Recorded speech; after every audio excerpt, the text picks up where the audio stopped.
परम शांति।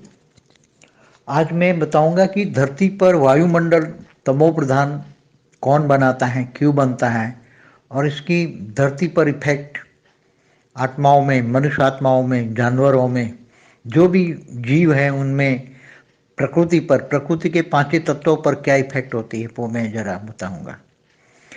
देखो, धरती पर 4 युग होते हैं: सतयुग, त्रेता, द्वापर, कलयुग।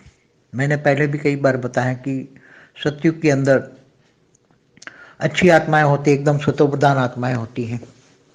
तो सतयुग टोटल 17,28,28,000 साल का होता है। उसमें पहले सतयुग के पहले 5 लाख साल एकदम बहुत ही सतोप्रधान होता है।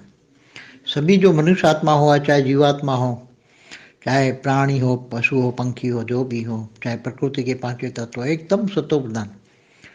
तो इनके कारण धरती पर हिंसक प्राणीपण भी अहिंसक होते थे, हिंसा नहीं होती थी। प्राणियों में भी हिंसक वृत्ति नहीं होती थी। फिर धीरे धीरे करके सतयुग चला जाता है। तो सतयुग के अंत से ही थोड़ी थोड़ी थोड़ी सतोप्रधान स्टेज रजों पे आ जाती हैं, लोग बढ़ते हैं। पहले सतयुग में एक धर्म में एक राजा, एक भाषा भी होती है और बहुत बहुत कम पब्लिक होती है। एक धर्म में एक भाषा, एक कुल और एक राजा होता है। सारी धरती का एक ही राजा होता है। आयुष, मनुष्यों का आयुष बहुत होता है, 1 लाख साल होता है और जरूरत से ज्यादा प्रकृति। वहां कोई रोग शोक कुछ भी नहीं होता। वहां इच्छा मृत्यु का वरदान होता है। सतयुग में इच्छा मृत्यु का वरदान होता है और वहां धरती पर स्वर्ग से भी ज्यादा सुख धरती पर सतोप्रधान होता था।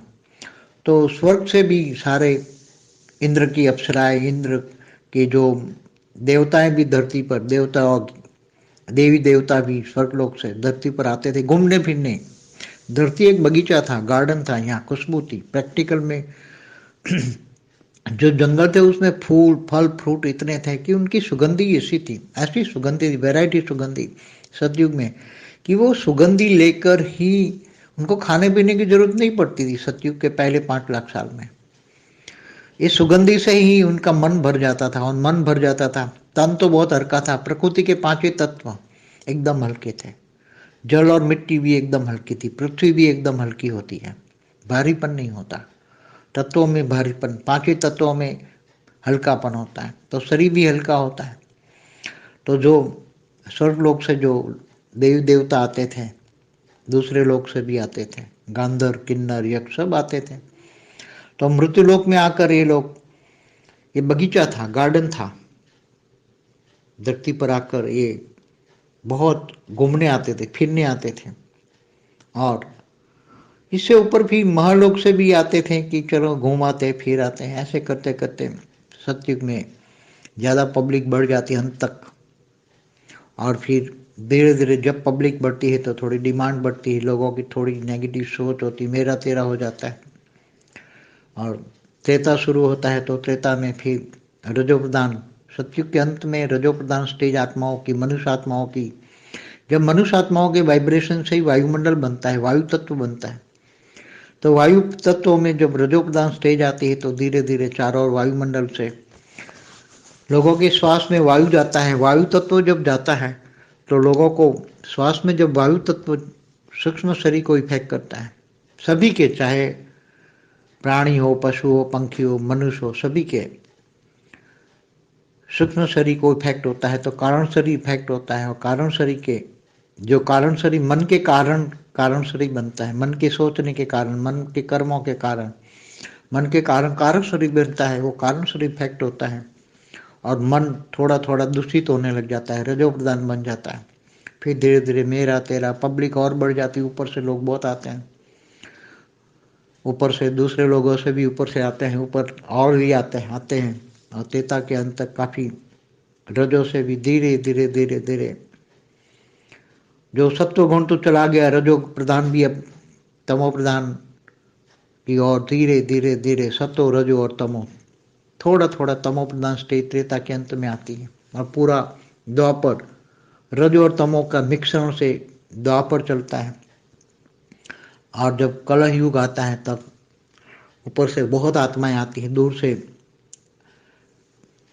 दूसरे ब्रह्मांडों से, मतलब गैलेक्सियों से, ब्रह्मांडों से, सोलर सिस्टम से, दूसरे ग्रहों से आत्माएं आती हैं यहाँ धरती पर घूमने फिरने आती है। तो यहाँ धरती पर घूमने फिरने के लिए आती हैं, उनका मन होता है हम साकार में जाएं, क्योंकि घूमने फिरने का एक साकार वतन होता है। सूक्ष्म सूक्ष्म वतन से स्थूल वतन में लोग आते हैं घूमने फिरने, अनुभव करने के लिए मनुष्य क्या है। तो धीरे धीरे धीरे स्थूल वतन में बहुत पब्लिक बढ़ जाती है और लोगों के संकल्प विकल्प बढ़ जाते हैं, और ऊपर से बाहर से आने वाली दूसरी गैलेक्सी यूनिवर्स से आने वाली आत्माएं अपने ज्ञान और योग अपनी ज्ञान से, अपनी भाषा अलग होता है, यह मनुष्य अवतार में आते हैं तो उनका ऊपर का ज्ञान और योग से, मतलब योग तो उनका ऊपर का होता है, मतलब उनका ज्ञान अलग होता है, सनातन ज्ञान अलग होता है सब। तो अनेक धर्म मठ पंच संप्रदाय धीरे धीरे कलयुग में बढ़ते जा रहे हैं, और उसके कारण लड़ाई झगड़े धरती पर हमेशा ही होते हैं। पहले भी देवासुर संग्राम होते थे, देवता और असुर हमेशा लड़ते ही रहते थे, लड़ते ही रहते थे। देवता धरती से नीचे 7 पाताल लोक में रहते थे, और उसके ऊपर देवता तीसरे लोक में स्वर्ग लोक में रहते थे। तो असुर भी देवताओं को पास पहुंच जाते थे, उनके पास ऊपर जाने की शक्ति आ जाती थी, क्योंकि ब्रह्मा भी वरदान देते थे, महादेव के वरदान होते थे। महादेव असुरों को वरदान बहुत देते थे, इसलिए असुर भूत पिशाच सबसे ज्यादा महादेव को प्रसन्न करते थे, और महादेव जल्दी प्रसन्न हो जाते, उनको वरदान दे देते, और इन वरदानों के कारण असुर देवासुर संग्राम होते हैं।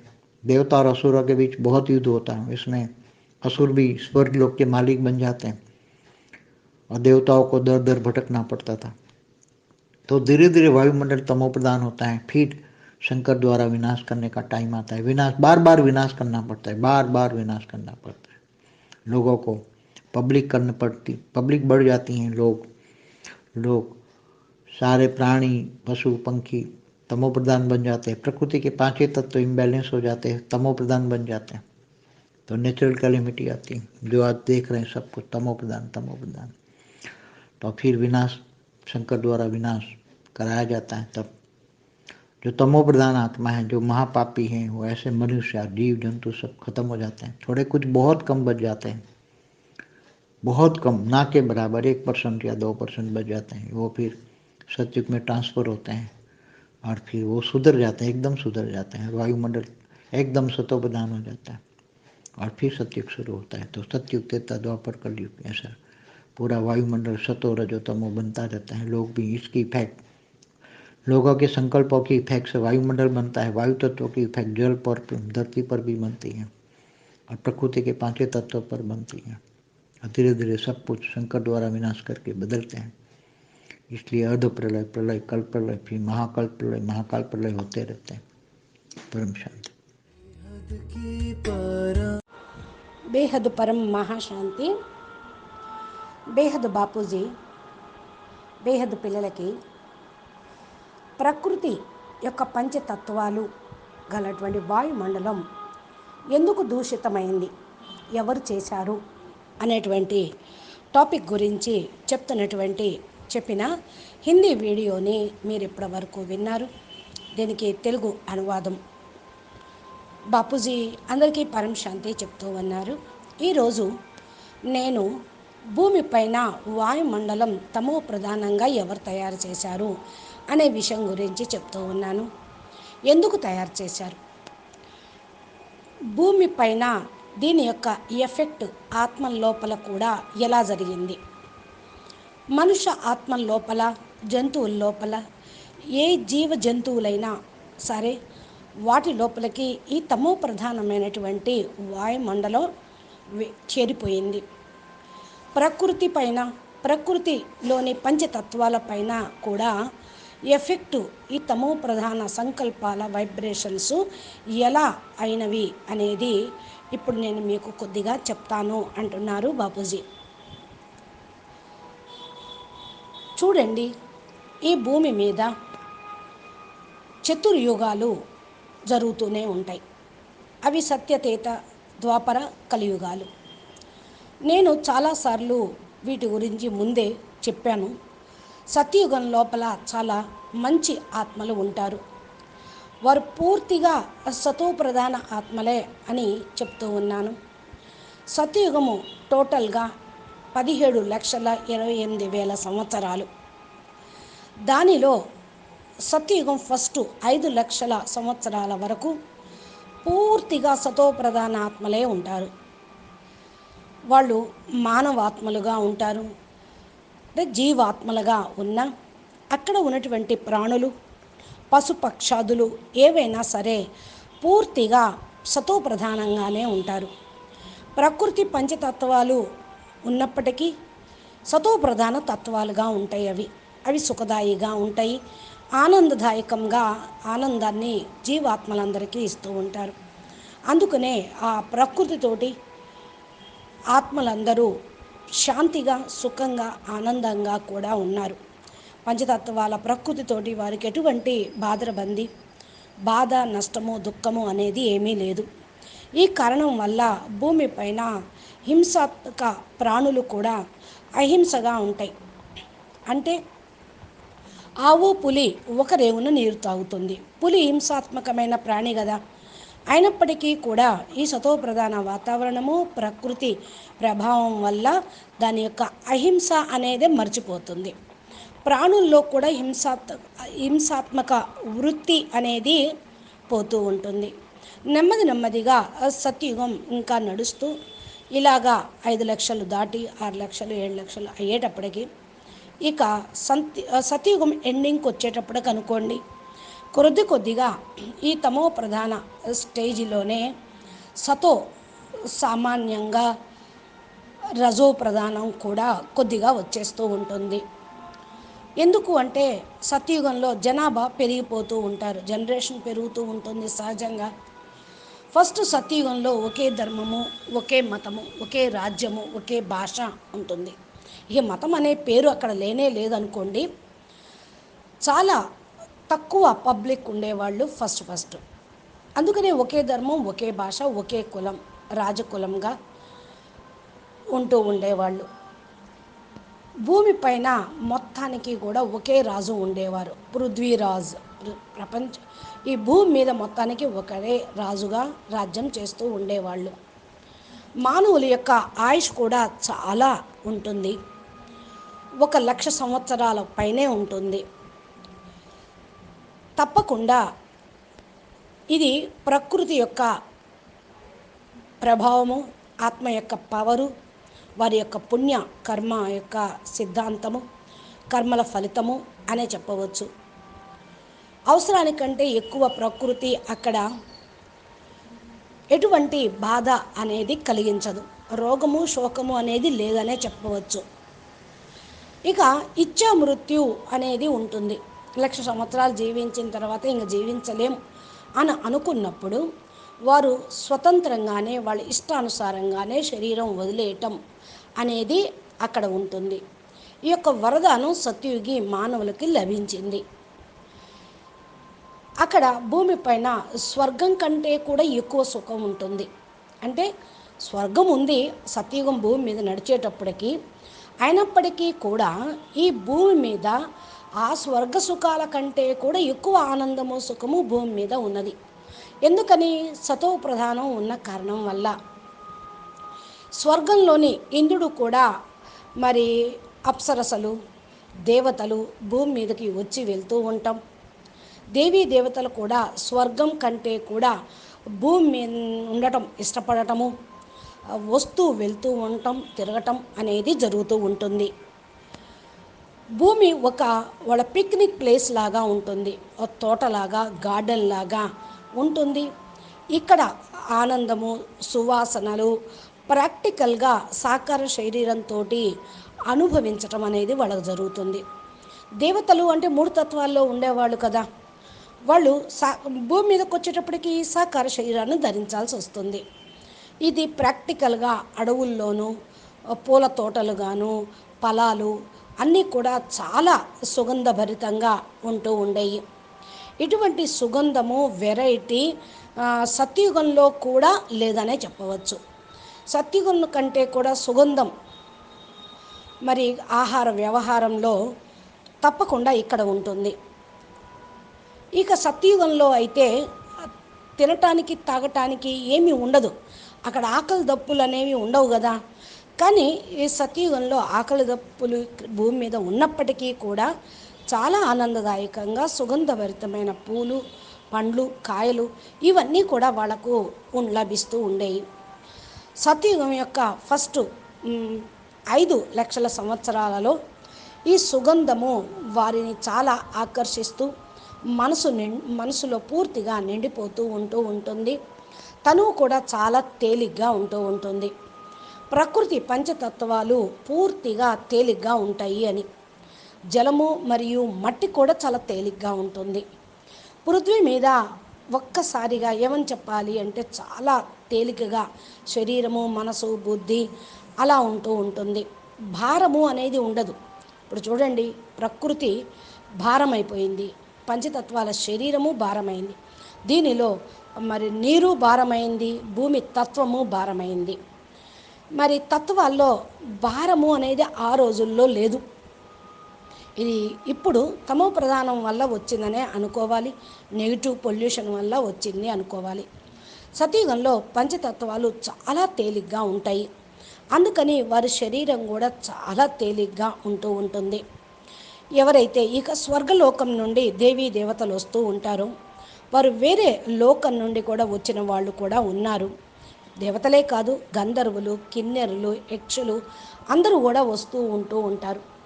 భలే ఇది మృత్యులోకం అయినప్పటికీ కూడా వచ్చి ఎందుకు వెళ్తూ ఉంటారు? ఇక్కడ ఏ బాధ లేదు, మృత్యు అన్న భయము లేదు, ఆ బాధ లేదు, రోగము శోకము లేదు. ఇక భుజించటానికి సత్యుగంలో మరి స్వర్గలోకంలో కంటే కూడా ఎక్కువ పదార్థాలు భూమి మీద దొరుకుతూ ఉండేవి. అందుకని చాలా ఆకర్షణీయంగా ఉండేది భూమి. చాలా వస్తూ భూమి మీదకి అందరూ విహార కేంద్రంలాగా తయారు చేసుకొని తిరుగుతూ ఉంటారు. ఇంకా దీనికి పైన మహర్లోకం నుండి కూడా వచ్చేవాళ్ళు కూడా ఉన్నారు. ఎందుకంటే మహర్లోకము స్వర్గలోకం కంటే ఇంకా తేలికైనది. పుణ్యాత్ములు, తపస్వీలు అక్కడ ఉంటారు. వాళ్ళు కూడా ఈ భూమి మీదకి రావటం జరుగుతూ ఉంటుంది. ఇలా వస్తున్న కారణం వల్ల సతయుగంలో ఎక్కువ పబ్లిక్ పెరిగిపోయారు. అంతిమంలో వచ్చేటప్పటికి నెమ్మదిగా జనాభా సంఖ్య పెరగటము, కొద్దిగా మరి డిమాండ్ పెరగటము, ప్రజల మధ్యన కొద్దిగా నెగిటివ్ ఆలోచన రావటము, నీది నాది అనే భావన ఉత్పన్నం అవ్వటము జరుగుతూ ఉంటుంది. ఇక ఇలా భావంతో 17 లక్షల సంవత్సరాల మరి సత్యయుగం ఆయువు పూర్తయిపోయింది అనుకోండి. 17,28,000 సంవత్సరాలు పూర్తయ్యేటప్పటికి కొద్దిగా వాతావరణంలో నెగిటివ్ అనేది వస్తుంది. కొద్దిగా రజో ప్రధానము యాడైంది, సతో ప్రధానం సామాన్యంగా ఉంటుంది. ఇంకా త్రేతాయుగం ప్రారంభమైనప్పుడు త్రేతాలో మరలా రజో ప్రధానమైనటువంటి స్థితి సత్యయుగం అంతిమంలో ఈ యొక్క స్టేజి మానవ ఆత్మల లోపల ఏర్పడుతూ ఉంటుంది. ఎప్పుడైతే మానవ ఆత్మల వైబ్రేషన్ నుండి వాయుమండలాన్ని తయారు చేస్తూ ఉంటారో వాయుతత్వం తయారవుతుంది. అనగా సత్యయుగంలో వాయుతత్వం కంటే ఎక్కువ ఆకాశతత్వమే ఉంది. అందుకే తేలిగ్గా ఉండేవాళ్ళు. ఆలోచనలు, వైబ్రేషన్స్ వాయుతత్వాన్ని తయారు చేశాయి. వాయుతత్వంలో ఇక రజో ప్రధాన స్టేజ్ రావటం జరుగుతూ ఉంటుంది. అంటే ఇక ఆకాశము, వాయుతత్వము మరి ఉన్న వాయుతత్వం ఎక్కువగా ఉంటుంది. కాబట్టి ఈ యొక్క రజో ప్రధాన స్టేజి తోటి వాయుతత్వం నెమ్మదిగా మరి 4 వైపులా వాయుమండలంతో ప్రజల యొక్క జనాభా యొక్క శ్వాస లోపల వాయువు వెళ్ళిపోతూ ఉంటుంది.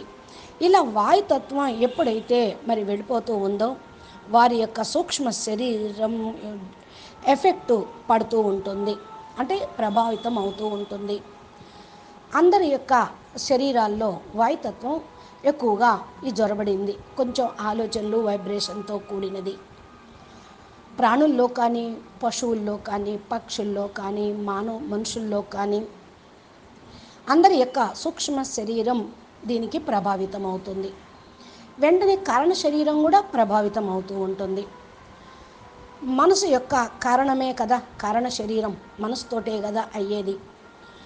మనసు లోపల ఆలోచనల కారణం వల్ల మనసు యొక్క కర్మల కారణము, మనసు యొక్క కారణము, కారణ శరీరము ఇవన్నీ కూడా ప్రభావితమైపోతూ ఉంటాయి. మనసు కొంచెం కొంచెం దూషితమైపోతూ ఉండటం ప్రారంభమవుతుంది. రజో ప్రధానమైన మనసు తయారవుతుంది. నెమ్మది నెమ్మదిగా నాది నీది అనే భావన అక్కడ ప్రజలలో పెరిగిపోతూ ఉంది. అంటే ఆత్మ లోపల పెరుగుతూ ఉంటుంది. పైనుండి వచ్చిన వాళ్ళు కూడా ఈ భూమి మీద వేరే లోకాల నుండి వచ్చిన వాళ్ళు డిమాండ్ కూడా ఎక్కువ చేస్తూ ఉంటారు. మేము శక్తిశాలి ఆత్మలు, మేము మీకంటే గొప్పవాళ్ళము అనే మాట వస్తూ ఉంటుంది కదా. ఒకరిపైన ఒకరు ఈ విధంగా ఆలోచనలు చేయటం, ఇంకా పైనుండి వేరే లోకాల నుండి కూడా రావటం పోవటము ఇలా జరుగుతూ త్రేతాయుగం అంతిమం వరకు రజో ప్రధాన వాతావరణం ప్రకృతి ఏదైతే మరి సతో ప్రధానంగా ఉందో అది రజో ప్రధానానికి పూర్తిగా పరివర్తన అయిపోయినది. ఇంకా రజో ప్రధానమైనటువంటి ప్రకృతి ఇంకా తమో ప్రధానంగా అవ్వటం త్రేతాయుగం ఎండింగ్ దగ్గర నుంచి ప్రారంభమవుతుంది. సతో రజో తమో ఈ 3 రకాల తత్వాలు ప్రకృతి అనేది ఉంది. ఈ తమో ప్రధానం అనేది మరి పూర్తిగా ద్వాపరయుగం ప్రారంభానికి నాంది అవుతుంది. త్రేతాయుగం అంతిమం, ద్వాపరయుగానికి ఆది. ఇక్కడ తమో ప్రధానమైనటువంటి వాతావరణము త్రేతాయుగంలో ఉన్నటువంటి వాతావరణం మిశ్రితంగానే ద్వాపరయుగం అనేది తయారవుతుంది, స్టార్ట్ అవుతుంది.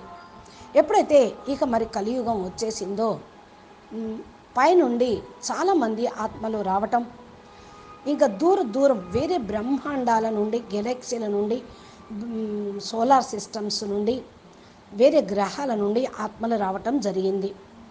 ఇక్కడ భూమి పైన తిరగటానికి వచ్చినటువంటి వాళ్ళు భూమి పైన తిరుగుతూ ఇక్కడ వారి మనసు లగ్నం అవటం వల్ల పూర్తిగా సాకార రూపంలోకి వచ్చేశారు. ఇలాగా తిరుగుతూ ఉన్న కారణం వల్ల సూక్ష్మవతనం నుండి స్థూలవతనం తయారయ్యి స్థూలవతన మనుషులుగా ఉండటం, సూక్ష్మవతనం నుండి వచ్చినటువంటి వాళ్ళు తిరుగుతూ అనుభవం కోసమని అయిపోయి మానవులుగా అయిపోయారు. ఇక నెమ్మదిగా స్థూలవతనంలో చాలా పబ్లిక్ పెరిగిపోయారు. వీళ్ళందరి యొక్క సంకల్ప వికల్పాలు పెరుగుతూ ఇక పైనుండి బయట నుండి వచ్చిన వాళ్ళ యొక్క ప్రభావము, వారి యొక్క ఆలోచనలు, వాళ్ళ యొక్క పవరు, వాళ్ళ యొక్క అథారిటీసు, మరి డిమాండ్స్ ఇవన్నీ ఎక్కువైపోయినాయి.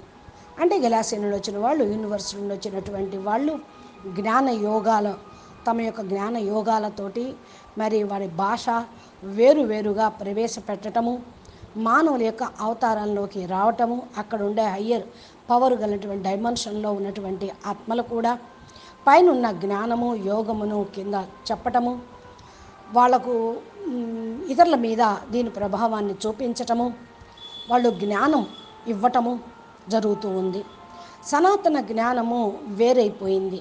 అప్పుడు అనేక ధర్మాలు, అనేక మఠాలు, సంప్రదాయాలు నెమ్మదిగా కలియుగంలో పెరిగిపోయినవి. వీరి యొక్క కారణం వల్లే భేదాభిప్రాయాలు, కలహ క్లేశాలు భూమిపైన ఏర్పడ్డాయి. ఇలా జరుగుతూనే వస్తూ ఉన్నాయి. ఫస్ట్ అయితే దేవాసుర సంగ్రామం జరుగుతూ ఉండేది. దేవతలు అసురులు ఎప్పుడు పోట్లాడుకుంటూ ఉండేవాళ్ళు. భూమిపైన కూడా క్రింద నుండి అనగా పాతాళ లోకాల నుండి పైకి వచ్చారు. ఈ భూమికి క్రింద మరి సప్త లోకాలు ఉన్నాయి, అవి పాతాళ లోకాలుగా ఉన్నాయి.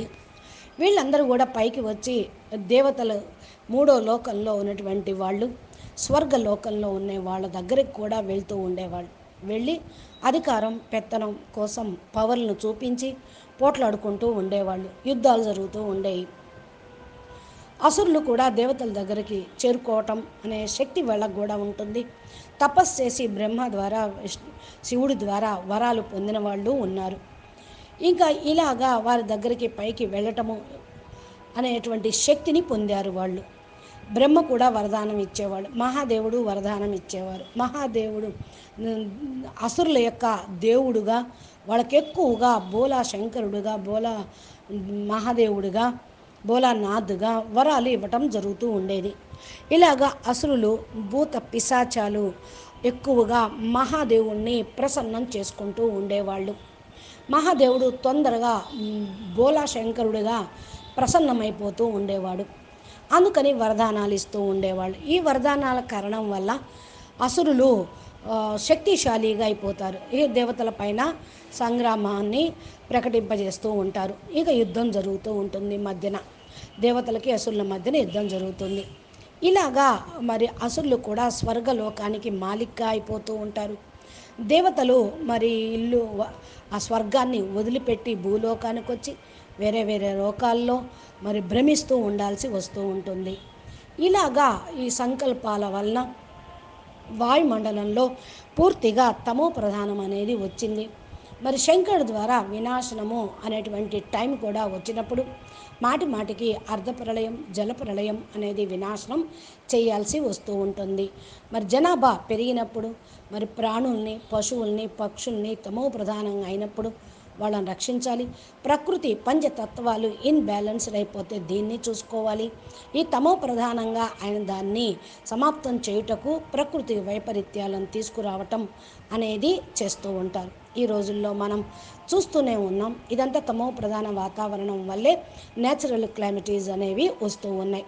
మరియు శంకరుడు ద్వారా వినాశనం చేయిస్తాను అనేటువంటి పాయింట్ ఉంది కదా. శంకరుడు వినాశనానికే నిమిత్తం, బ్రహ్మ రచనకు, విష్ణువు పాలనకు నిమిత్తం చేశారు ఈ బ్రహ్మాండం యొక్క రచయిత అయిన శివ పరమాత్మ.